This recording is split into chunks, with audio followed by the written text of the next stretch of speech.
എനിക്കൊരു ആത്മവിശ്വാസമുണ്ട്. ഈ തവണ NDA BJP ശക്തമായി ജനങ്ങൾ പിന്തുണ തരും. ഞങ്ങൾ സർക്കാർ ഉണ്ടാക്കും. ഇവിടെ ഭരിക്കുന്നൊരു സർക്കാരുണ്ട്. സർക്കാരിൻ്റെ ഉത്തരവാദിത്വമാണ് ജനങ്ങളുടെ പ്രശ്നങ്ങൾ പരിഹരിക്കുക. അതിനുവേണ്ടി ഡൽഹിയിൽ 10 തവണ ബഹുമാനപ്പെട്ട മുഖ്യമന്ത്രി പോകുന്നുണ്ടല്ലോ. അപ്പോൾ ഈ കാര്യങ്ങളും അദ്ദേഹം അവിടെ സംസാരിക്കാം.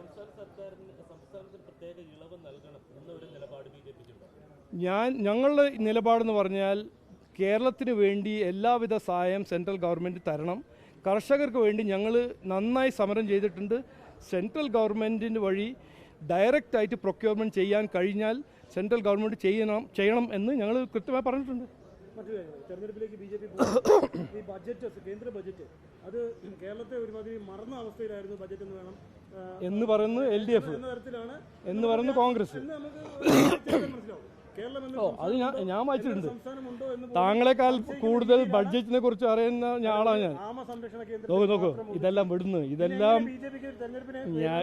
ആരാ എനിവേ നോക്കൂ, ഇതെല്ലാം 60 ദിവസമുണ്ട് ഇലക്ഷൻ. ഈ പ്രചരണവും ജനങ്ങളെ ശ്രദ്ധ തിരിക്കാൻ നോക്കൂ. 10 കൊല്ലം ഭരിച്ച LDF ഇന്ന് എന്താ പറയേണ്ടത്? ഞങ്ങൾ 10 കൊല്ലം എന്ത് ചെയ്തു? ഞങ്ങൾ 10 ബഡ്ജറ്റ് അവതരിപ്പിച്ച പാർട്ടിയാണ്. ഞങ്ങൾ ജനങ്ങൾക്ക് വേണ്ടി ഇതെല്ലാം ചെയ്തു. എന്താണ് അവർക്ക് പറയാനുള്ളത്?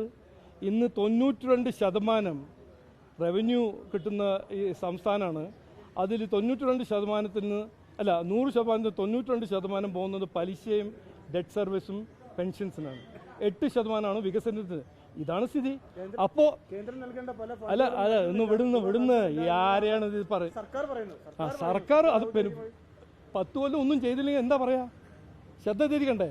സർക്കാർ സെൻട്രൽ ഗവൺമെൻറ് എത്ര തവണ ബഹുമാനപ്പെട്ട മുഖ്യമന്ത്രി ഡൽഹി പോയിട്ടുണ്ട്? ഇത് അവിടെ എന്താ പറയാത്തത്? സുപ്രീം കോടതിയിൽ പോയല്ലോ. സുപ്രീം കോടതി എന്താ പറഞ്ഞു? ഇതെല്ലാം നോക്കൂ. ഇത് ഈ നാട്ടിൽ ഞാനിപ്പോൾ മനസ്സിലാക്കുന്നത് കോൺഗ്രസിനും CPM-നും വേറെ ഒന്നും പറയാനില്ല. അപ്പോൾ ജനങ്ങളെ വിഡ്ഢിയാക്കുക, ജനങ്ങളുടെ സാമാന്യ ബുദ്ധിനെ ചാലഞ്ച് ചെയ്യാൻ ഓരോരോ കാര്യങ്ങൾ പറയാം. ഈ വന്ദേ ഭാരത് ട്രെയിൻ ബഡ്ജറ്റിൽ പ്രഖ്യാപിച്ചോ? ഉണ്ടായിരുന്നോ? പിന്നെ അമൃത് ഭാരത് സ്റ്റേഷൻ മോഡേണൈസേഷൻ ബഡ്ജറ്റിൽ പ്രഖ്യാപിച്ചോ? ഈ ബഡ്ജറ്റിൽ ഡിവോൾവ്മെൻറ്റ്, ഡയറക്റ്റ് ഡിവോൾവ്മെൻറ്റ് 37,000 കോടിയാണ്. No unconditional grant. മനസ്സിലായില്ലേ? എന്തായിരുന്നു കഴിഞ്ഞ കൊല്ലം? 21,000 കോടി. അപ്പോൾ അതൊന്നും ഒരു 15,000 കോടി കൂടുതൽ കിട്ടുന്ന സംസ്ഥാനത്തിൽ ഒന്നും കിട്ടുന്നില്ല എന്നാണ് പറഞ്ഞത്. ഞാൻ ഇന്ന് കൃത്യമായി നിങ്ങൾ ചോദിക്കേണ്ട ഇതാണ് ചോദ്യം. 10 കൊല്ലം ഭരിച്ചു, 22 ലക്ഷം കോടിയാണ് ചെലവാക്കിയത്. എത്ര? 22 ലക്ഷം കോടി. എന്നിട്ട് ഇതാണോ സ്ഥിതി? കടം വാങ്ങാണ്ട് ഒരു കാര്യം ചെയ്യാൻ പറ്റുന്നില്ല.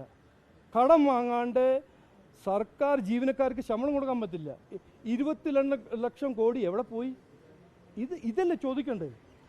സെൻട്രൽ ഗവൺമെൻറ് തരുന്നില്ല, സെൻട്രൽ ഗവൺമെൻറ് ഇല്ല. ഈ ഒരു പ്രചരണം ഞാൻ ബഹുമാനപ്പെട്ട മുഖ്യമന്ത്രിയോട് ഏറ്റവും ബഹുമാനത്തോട് പറയാൻ ആഗ്രഹിക്കുന്നത്, അതിൻ്റെ സമയമെല്ലാം കഴിഞ്ഞു. ഇന്നെല്ലാം എല്ലാ മലയാളി കേരളീയൻ ഇൻഫോംഡ് ആണ്. അവർക്ക് വായിക്കാനറിയാം, പഠിക്കാനറിയാം. 30 കൊല്ലം മുമ്പേ ഇങ്ങനത്തെ പ്രചരണമോ 25 കൊല്ലം മുമ്പേ ഓരോരോ നുണ പറഞ്ഞ് വോട്ട് നേടുന്ന ആ രീതി നടക്കായിരിക്കും. ഓക്കെ, ഇന്ന് അതും നടക്കില്ല. കൃത്യമായി ഈ ഇലക്ഷൻ ചോദിക്കേണ്ടത്, നിങ്ങൾ 10 കൊല്ലം ഭരിച്ചു, എന്ത് ചെയ്തു? 22 ലക്ഷം കോടി നിങ്ങൾ ചെലവാക്കി. അതിൻ്റെ ഗുണങ്ങൾ എന്താണ്? പറയണം. അങ്ങനെ ധൈര്യം ഉണ്ടാവണം. കോൺഗ്രസ് പാർട്ടി പറയണം, ഞങ്ങൾ 10 കൊല്ലം UPA സർക്കാരായിട്ട് ഭരിച്ചു, 8 മന്ത്രിമാരായിരുന്നു കേരളത്തിന്, ഞങ്ങൾ ഇന്ന കാര്യങ്ങൾ കേരളത്തിന് വേണ്ടി ചെയ്തു പറയണം. അത് ഞങ്ങൾ പറഞ്ഞോളാം. അത് പിന്നെ ലോക്സഭ ഇലക്ഷൻ്റെ സമയത്ത് ലോക്സഭ മത്സരിക്കുമ്പോൾ ഞങ്ങൾ മുമ്പോട്ട് വെച്ച് ഞങ്ങളുടെ റെക്കോർഡ് പറയാം. ആരാണ് ഹൈവേ ഉണ്ടാക്കിയത്? ആരാണ് വന്ദേ ഭാരത് ട്രെയിൻ സൃഷ്ടിക്കുന്നത്? ആരാണ് സ്റ്റേഷൻ നന്നാക്കുന്നത്? ആരാണ് ഇവിടെ PM Kisan, PM Ayushman, PM Poshan Abhiyan അതെല്ലാം ചെയ്യുന്നത്? അതെല്ലാം ജനങ്ങളോട് ഞങ്ങൾ പറയാൻ തയ്യാറാണ്. ഇവിടെ റെയിൽ വിഷയമായിട്ട് മധ്യകേരളത്തിന് ഏറ്റവും അല്ലെങ്കിൽ മുന്നോട്ടുള്ള ഭാവിയിൽ വലിയ ഗുണകരമാകുന്ന പദ്ധതിയാണ് ശബരി റെയിൽ പദ്ധതി. അതിൽ ഇപ്പോൾ കിഫ്ബി 1900 കോടി രൂപ അലോക്കേറ്റ് ചെയ്തിട്ടുണ്ടെന്ന് പറയുന്നു. കേന്ദ്രത്തിന്റെ ഒരു വിഹിതം എത്രയാണ്, എന്താണ് സംബന്ധിച്ചുള്ള വ്യക്തത? അത് നമ്മൾ അന്ന് 4 ദിവസം മുമ്പേ അശ്വിനി വൈഷ്ണവ്ജി ആ പദ്ധതി ചവിട്ടി വെച്ചിരിക്കുകയായിരുന്നു ഇത്ര കൊല്ലം. അതിപ്പോൾ സമ്മതിച്ചു. പിന്നെ കിഫ്ബി ആലൊക്കേഷൻ ചെയ്തു എന്ന് പറയുമ്പോൾ നിങ്ങളെല്ലാവരും നല്ല എഡ്യൂക്കേറ്റഡ് വെൽ ഇൻഫോംഡ് മാധ്യമ സുഹൃത്താണ്.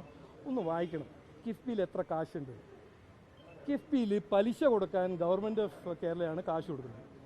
ആരെയാണ് ഇത് വിഡ്ഢി ആക്കുന്നത്? അല്ല, ശ്രീധരൻ സാറ് ഒരു അതിവേഗ ട്രെയിനിൻ്റെ DPR ഉണ്ടാക്കാൻ പോകുന്നു. മുഖ്യമന്ത്രി പറഞ്ഞു ഞങ്ങൾ ഇതിന് സമ്മതിക്കാൻ തയ്യാറാണ്, ക്യാബിനറ്റ് അപ്രൂവൽ. എന്നിട്ട് അതിൻ്റെ കാശോ 8% ബഡ്ജറ്റ് റവന്യൂവിൽ അവർക്ക് ഇൻവെസ്റ്റ്മെൻറ്റ് ചെയ്യാൻ കാശ്. അതിൽ അവർക്ക് ആശാ വർക്കേഴ്സിന് സാലറി കൊടുക്കാൻ കാശില്ല. എന്നിട്ടാണ് അതിവേഗ ട്രെയിൻ ഉണ്ടാക്കാൻ അവർ പ്രോജക്റ്റ് സമ്മതം കൊടുക്കുന്നത്. ഇതെല്ലാം ഞാനൊരു ഉദാഹരണമായിട്ട് പറയണേ. കുടിവെള്ള പദ്ധതി, ഞാൻ ജൽജീവൻ മിഷന് മന്ത്രിയായിരുന്നു. 100% കേരളത്തിന് എല്ലാ വീട്ടിനു വേണ്ടി കാശ് അഡ്വാൻസിൽ കൊടുത്ത സർക്കാരാണ് നരേന്ദ്രമോദി സർക്കാർ. ഇന്ന് 36 ലക്ഷം വീട്ടിൽ ഇന്നും കുടിവെള്ളം എത്തിയിട്ടില്ല.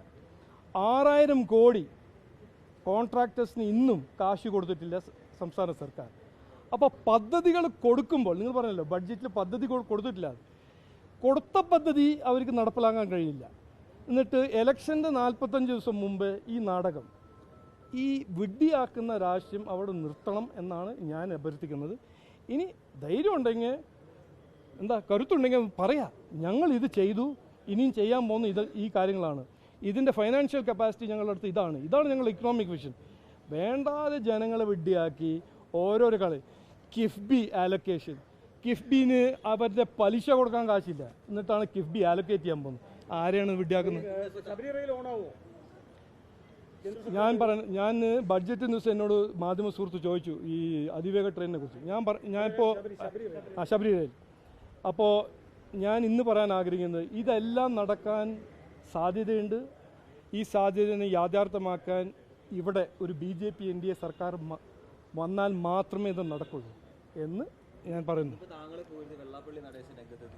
എന്താ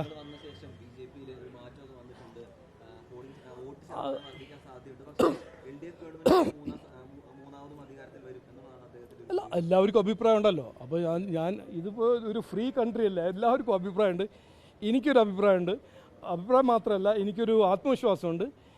ഈ തവണ NDA BJP ശക്തമായി ജനങ്ങൾ പിന്തുണ തരും. ഞങ്ങൾ സർക്കാർ ഉണ്ടാക്കും.